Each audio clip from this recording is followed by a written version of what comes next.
Look, man, if you got something that's been bothering you in your life, get past it. Don't lay there wallowing in your past, man. Your past is back there. You can't drive your car looking in the rearview mirror. If God wakes you up, it's a sign from God that he ain't through with you yet. As long as he got something for you, he keeps waking you up. Why don't you wake up to go see what that is? You do not have enough strength to manage yesterday's pain. This is why you have arthritis and hypertension and sickness and affliction. You're aging before your time. This is why you got to take a pill to get to bed, a pill to get up in the morning. You are carrying too much. You're loaded down with your mama's problems, your sister's problems, your kids' problems, your friends' problems, problems on your job. You're carrying all of that and you go over and over and over. And God said, let it go. Tell somebody, say, just let it go. You're carrying too much. You got too much weight on you.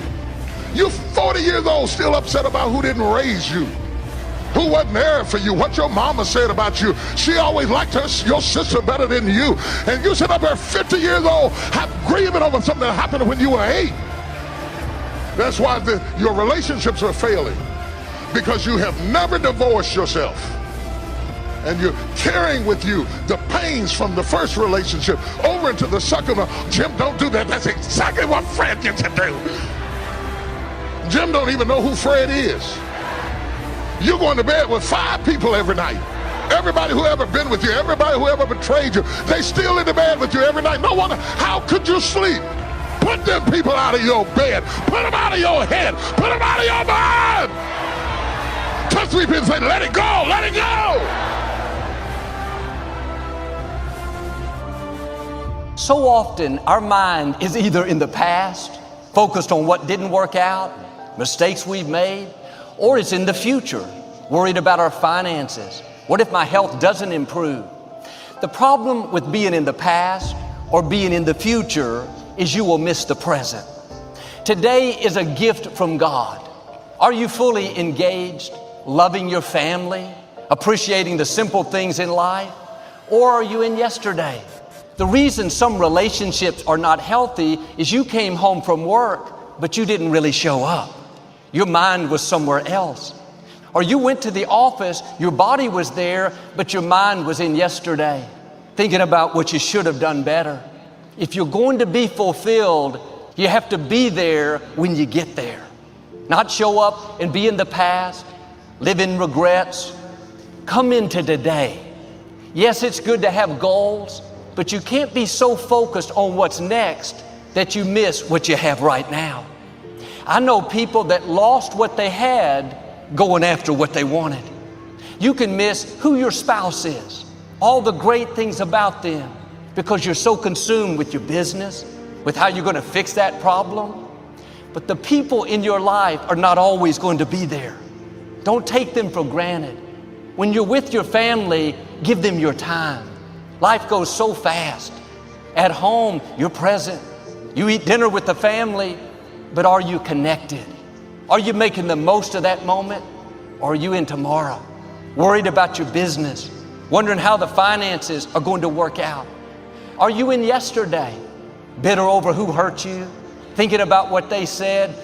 You're missing the beauty of this day. Enjoy where you are. Take time for the people God's given you. The problems will resolve in God's timing. Worrying about them doesn't make it work out any sooner. The people in your life can bring you great joy, great fulfillment. When you're present and connected, life is very rewarding. Are you taking time to laugh together, to do new things? How many people are in the house, but they're really not home? Sometimes the reason we're not connected, I realize it is the past. Past failures, what they said, how they treated us. As long as you're in the past, you'll stay disconnected. This is a new day. God's mercy is fresh every morning. Come into the present. Life is too short to hold on to hurts. Focus on what they did wrong. Give that person room to be human.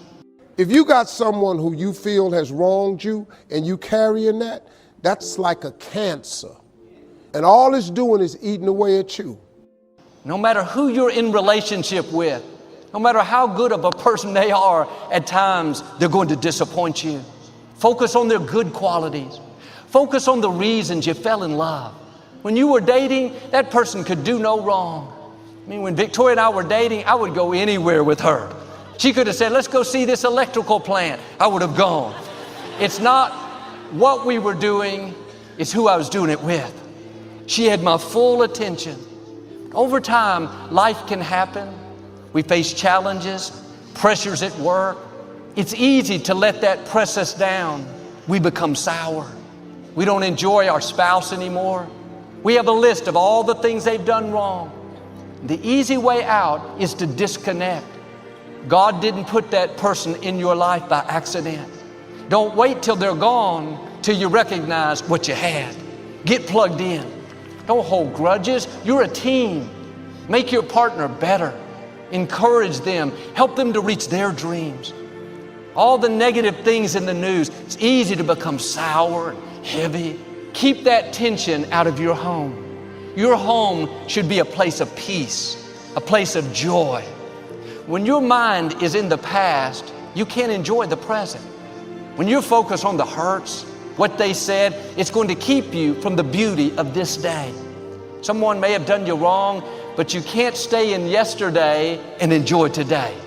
You have to forgive, show mercy, and move forward. I know there are real issues, but living in strife, holding grudges, not forgiving, that's keeping you from the new things God has in store.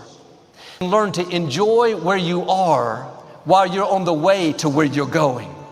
Life is not about the destination, it's about the journey. That's where you'll see fulfillment, the favor of God. Because after you reach this goal, there'll be another goal. If we're not careful, we'll rush through the day trying to get to the destination. Slow down and enjoy the journey. Yes, there will be bumps in the road, things you don't understand. That's where you have to say, I'm not looking back. I'm not going to live worried, wondering how it's going to work out. I'm going to enjoy where God has me right now, knowing that He will get me to where I'm supposed to be. But Joel, I'm worried because I don't see how my situation could ever work out. You're not supposed to. You have to trust that God is in control, that He's planned out all of your days, that He knows what's best for you. Instead of fighting where you are, learn to embrace where you are. I don't want you to get 10 years down the road and think, man, if I'd known it's going to turn out this good, I would have enjoyed my life. I would have enjoyed raising my children. I talked to a lady. She had worked as an executive for this large company. She had been there 19 years when she was unexpectedly let go. She was disappointed, but she knew something else would open up. She has 2 master's degrees, a leader in her field. She applied to company after company, but no response and no one was interested. A couple of months after she lost her job, her mother became ill and needed someone to take care of her. Every day she would go to her mother's house. They would visit and run errands. She had so much fun with her mother. 10 months later, her mother passed. 3 days after she laid her mother to rest, she started getting one phone call after another. Not one offer, but 4 great offers came in. She accepted a position with more income, better environment.